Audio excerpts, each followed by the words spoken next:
Oke, silakan. Shalom. Shalom. Shalom. Selamat sore bagi kita semua.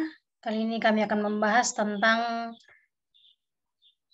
konseling pastoral keluarga. Kita akan melihat di sini bagaimana tentang pengertian dan prinsip-prinsip konseling keluarga.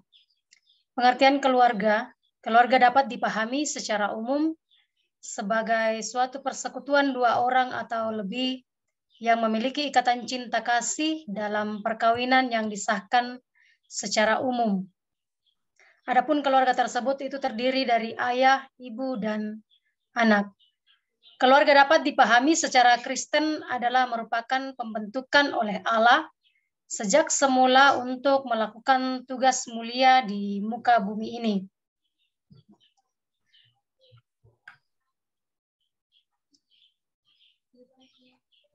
Di dalam struktur keluarga ditinjau dari keberadaan keluarga, anggota keluarga dapat dikelompokkan menjadi dua bagian, yaitu yang pertama keluarga inti dan yang kedua adalah keluarga besar.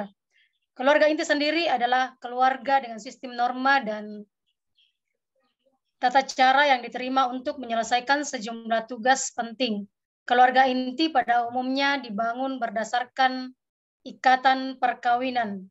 Dalam keluarga inti, hubungan antara suami istri bersifat saling membutuhkan dan mendukung layaknya persahabatan, sedangkan anak-anak tergantung pada orang tuanya dalam hal pemenuhan kebutuhan afeksi dan sosialisasi. Sementara keluarga besar, yaitu unit sosial yang terdiri dari keluarga inti dan saudara-saudara, seringkali mencakup tiga generasi atau lebih. Kerabat jauh juga bisa dimasukkan di dalam anggota keluarga besar. Nah, di dalam anggota keluarga besar ini terdiri dari ayah, ibu, dan anak, ditambah dengan kerabat yang lain yang masih ada hubungan darah, kemudian hidup bersama dengan berbagai alasan. Selanjutnya, relasi di dalam keluarga. Relasi atau hubungan di dalam keluarga awalnya dimulai dari perkawinan antara laki-laki dan perempuan dewasa yang kemudian mereka menjadi pasangan suami istri. Ketika pasangan suami istri ini dikaruniai anak-anak, maka terbentuklah relasi yang baru, yaitu relasi antara orang tua dengan anak-anak dan anak dengan anak, relasi saudara sekandung. Kemudian ada relasi pasangan suami dan istri. Relasi suami istri ini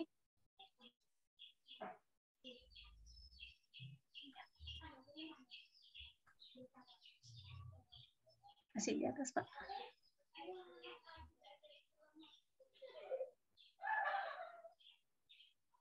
Masih di atasnya, Pak.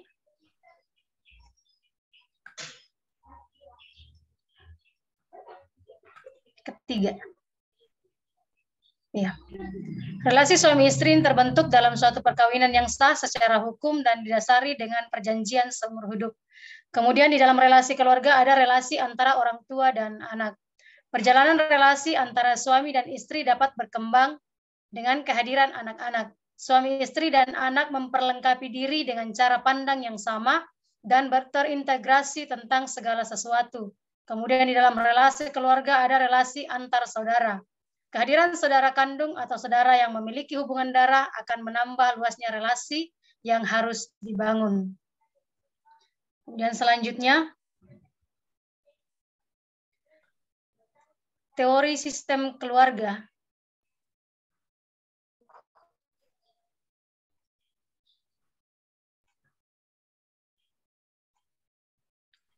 Fungsi dalam keluarga. Menurut Burns tahun 2004, keluarga memiliki fungsi dasar, yaitu yang pertama reproduksi, kemudian yang kedua sosialisasi atau edukasi, kemudian yang ketiga yaitu penugasan peran sosial, yang keempat dukungan ekonomi, dan yang kelima dukungan emosi atau pemeliharaan. Kemudian langkah-langkah dalam menerapkan fungsi keluarga, yaitu yang pertama harus ada komitmen, harus ada komunikasi, keterbukaan.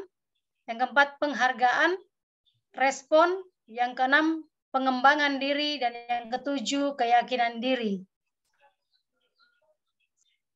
Kemudian ada teori sistem keluarga. Pendekatan teori sistem dalam keluarga akan meningkatkan kualitas keluarga. Adapun pendekatan-pendekatan tersebut yang bisa dilakukan adalah yang pertama, pendekatan peran merupakan bentuk hierarki dalam pengelolaan keluarga agar fungsi setiap anggota keluarga dapat berjalan dengan baik sesuai dengan yang diharapkan seluruh anggota keluarga. Kemudian pendekatan yang kedua yang dapat dilakukan adalah pendekatan timbal balik merupakan bentuk sikap dan tindakan tanggung jawab setiap anggota keluarga untuk saling menghargai fungsinya masing-masing. Kemudian, konflik dalam keluarga. Kita akan melihat di sini yang pertama ada definisi konflik. Konflik keluarga adalah kehidupan keluarga dalam keadaan kacau, tidak teratur dan terarah. Orang tua kehilangan wibawa untuk mengendalikan kehidupan anak-anaknya, terutama remaja. Mereka melawan orang tua dan terjadi pertengkaran antara suami istri. Kita akan melihat di sini ada faktor-faktor terjadinya krisis di dalam keluarga. Yang pertama karena kurangnya komunikasi di antara anggota keluarga. Kemudian yang meliputi sikap masalah ekonomi, masalah kesibukan, masalah pendidikan, masalah perselingkuhan, dan jauh dari agama.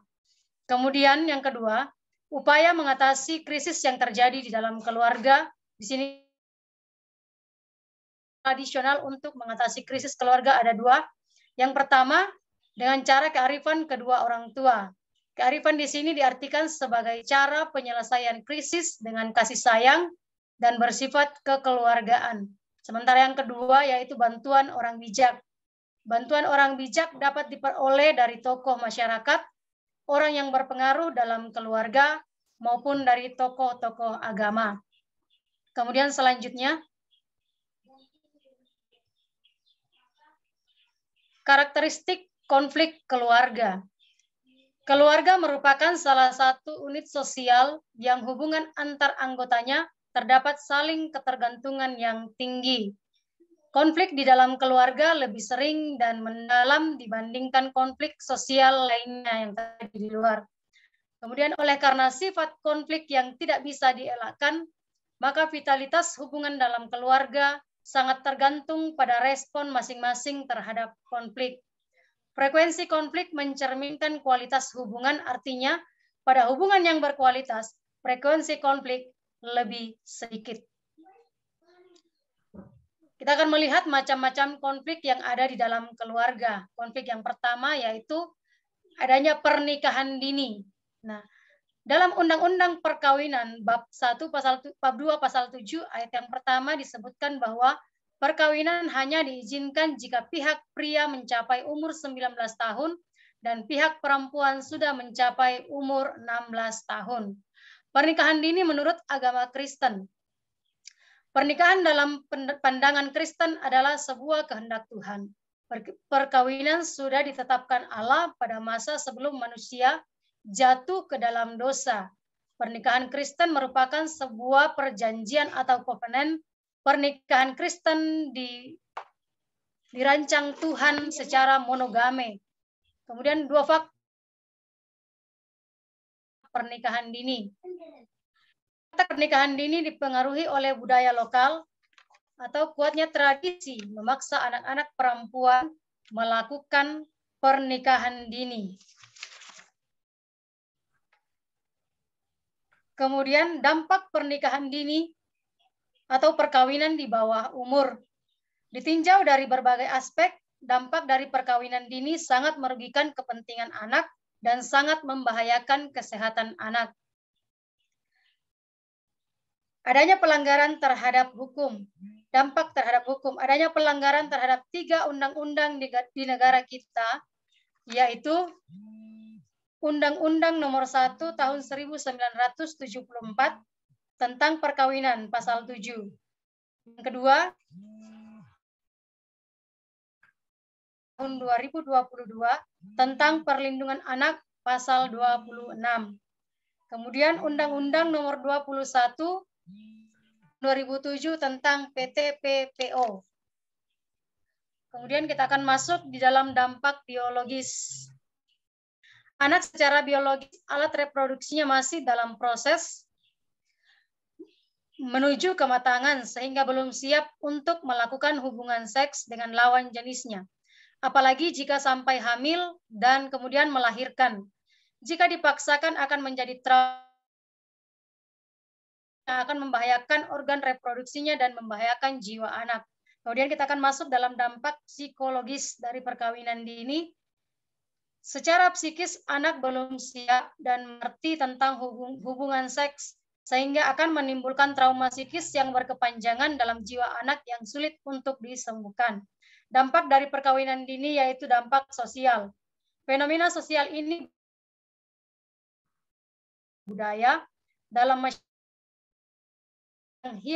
yang bias gender, yang menempatkan perempuan pada posisi yang rendah dan hanya dianggap pelengkap seks laki-laki saja. Dapat kita simpulkan di atas dapat disimpulkan bahwa pernikahan dini atau perkawinan di manfaatnya, oleh karena itu patut untuk ditentang. Masuk dalam pernikahan dan perceraian. Yang pertama, perkawinan menurut perjanjian baru. Perkawinan adalah suatu komitmen yang permanen yang seorang wanita dan pria. Itu bisa kita baca di dalam ke-19 ayat yang ke-5 sampai ayat yang ke-6 dalam bahasa Indonesia yang disempurnakan. Dan bagaimana seharusnya hubungan suami-suami kepada istri mengasihi istri setelah mengasihi jemaat dalam kitab Efesus ayat 25 sampai ayat ke-28. Yang kedua, hidup bijaksana, menghormati sebagai teman pewaris dari kasih karunia di dalam 1 Petrus pasal yang ketiga ayat yang ke-7. Kemudian yang kedua, bagaimana seharusnya istri-istri. Yang pertama, suami seperti Tuhan, seperti kepada Tuhan. Efesus pasal 5 ayat yang ke-22 sampai yang ke-24. Pernikahan membasarkan dari ungkapan Yesus Kristus. Apa yang dipersatukan Allah manusia. Matius pasal yang ke-19 ayat yang ke-6. Kemudian kita masuk dalam perkawinan menurut perjanjian lama.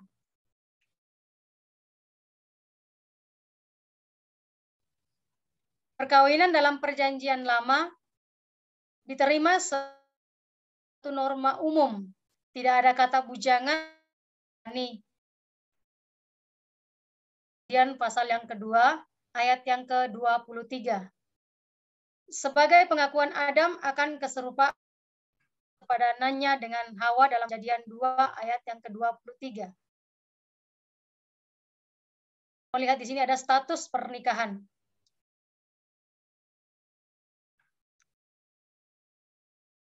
Pernikahan dianggap wajar dan jang. Kemudian pernikahan